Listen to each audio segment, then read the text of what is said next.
सूरत का शहर 17 जुलाई 2021। बारिश की तेज बूंदें सड़क पर गिर रही थीं और थाने के अंदर इंस्पेक्टर अर्जुन राठौड़ अपनी डेस्क पर कुछ फाइल्स देख रहे थे।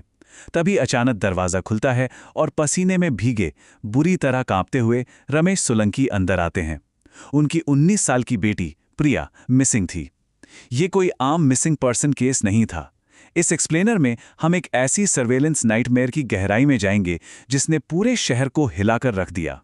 ये एक ऐसी डार्क और इंटेंस कहानी है जो हमें ये सोचने पर मजबूर कर देगी कि इन हजारों डिजिटल आंखों के बीच क्या हम सच में कभी अकेले होते हैं।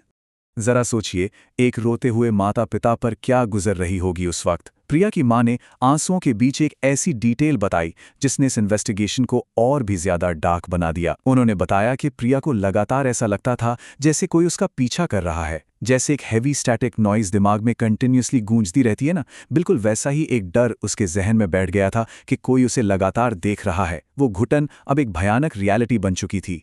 ये सिर्फ किसी को उठा लेने का केस नहीं था, ये डर का एक साइकोलॉजिकल शिकार बनाए जाने का केस था। चलिए सीधे इस क्रोनोलॉजिकल टाइमलाइन में डाइव इन करते हैं और समझते हैं कि आखिर उस रात हुआ क्या था। शाम 5 बजे प्रिया कोचिंग के लिए निकलती है।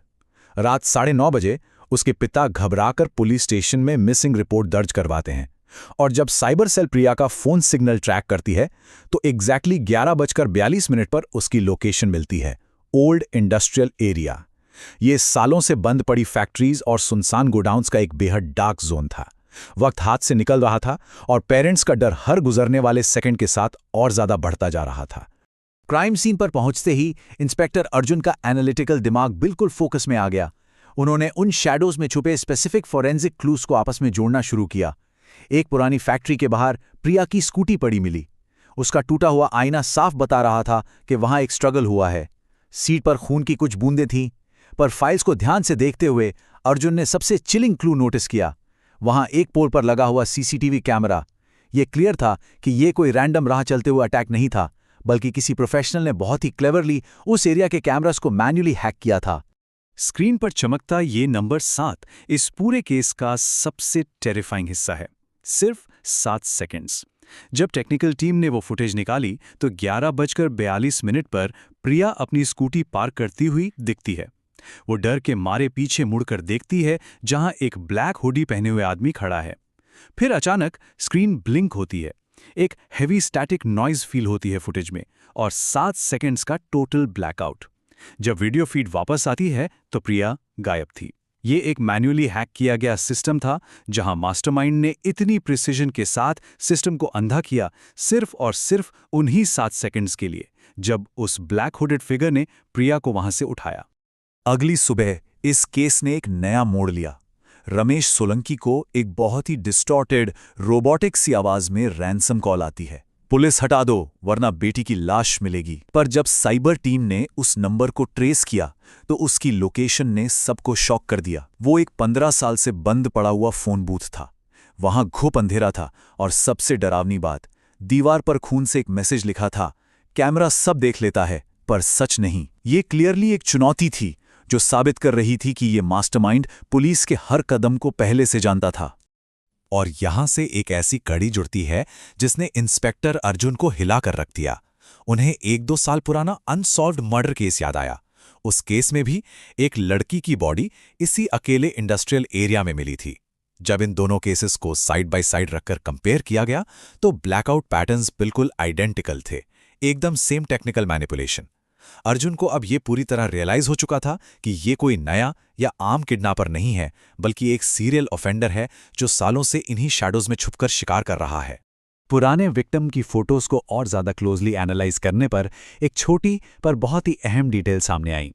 उस विक्टिम के हाथ पर मार्कर से बना एक सांप का निशान था। जब फॉरेंसिक टीम ने प्रिया की उस 7 सेकंड वाली डार्क फुटेज को मैक्सिमम जूम इन किया तो उस ब्लैक हुडी वाले आदमी के हाथ पर भी बिल्कुल वही सेम स्नेक टैटू दिखा। अब पुलिस के पास आखिरकार एक नाम था, विक्रम चौहान, जिसे क्रिमिनल दुनिया में नाग के नाम से जाना जाता था। ये आदमी एक्सटॉर्शन और लोगों की इलीगल रिकॉर्डिंग्स बनाने का मास्टर था। जब पुलिस की टीम ने विक्रम नाग के फार्म हाउस पर पूरी तैयारी के साथ रेड की तो ऊपर से वो जगह खाली थी, लेकिन बेसमेंट में उन्हें एक सीक्रेट रूम मिला और वहां अंदर का नज़ारा किसी भयानक नाइटमेयर जैसा था। दीवारों पर ना जाने कितनी लड़कियों की फोटोज चिपकी थी।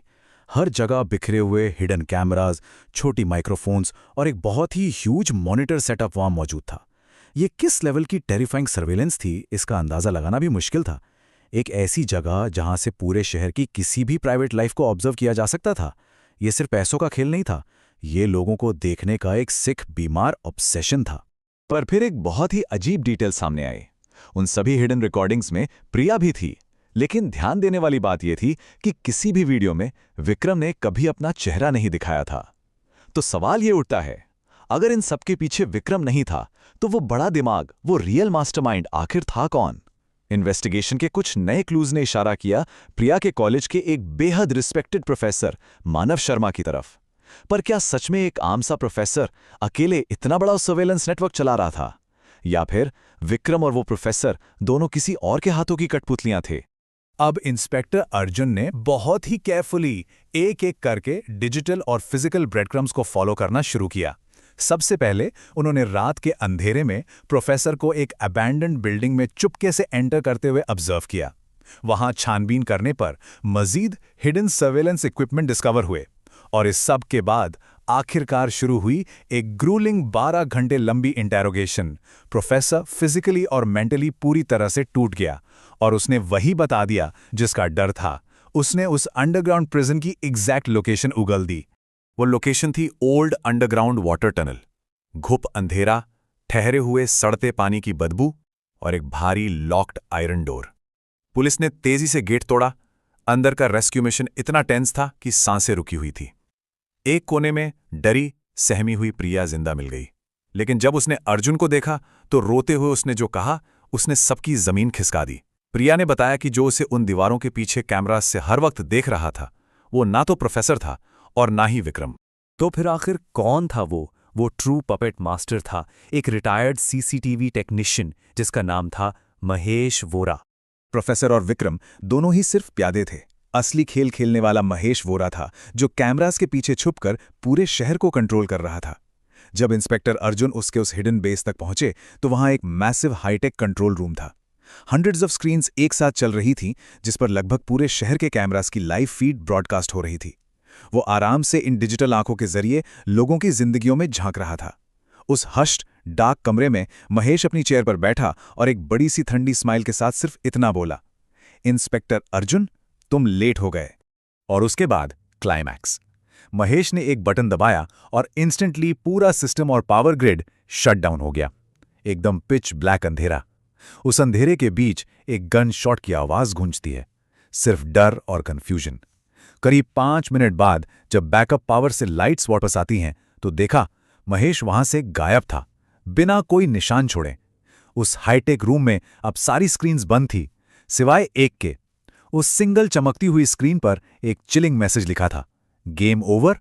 ये एक्सप्लेनर हमें एक ऐसी गहरी सर्वेलेंस पैरानोया के साथ छोड़ जाता है जहां सच और डर के बीच का फर्क मिट जाता है। केस तो फाइनली क्लोज हो गया, प्रोफेसर और विक्रम दोनों को सजा मिल गई, लेकिन महेश वोरा वो कभी नहीं मिला। कहा जाता है कि आज भी सूरत के उस पुराने इंडस्ट्रियल एरिया में कुछ कैमरेज रात में अचानक अपने आप ऑन हो जाते हैं, और उन कैमरेज की रॉ फीड में एक इंटेंस स्टैटिक नॉइस के बीच एक आवाज आज भी गूंजती है, मैं सब देख रहा हूं। यह हमें एक भयानक सवाल पूछने पर मजबूर करता है कि इन डिजिटल आंखों की दुनिया में क्या हम सच में कभी अकेले होते हैं?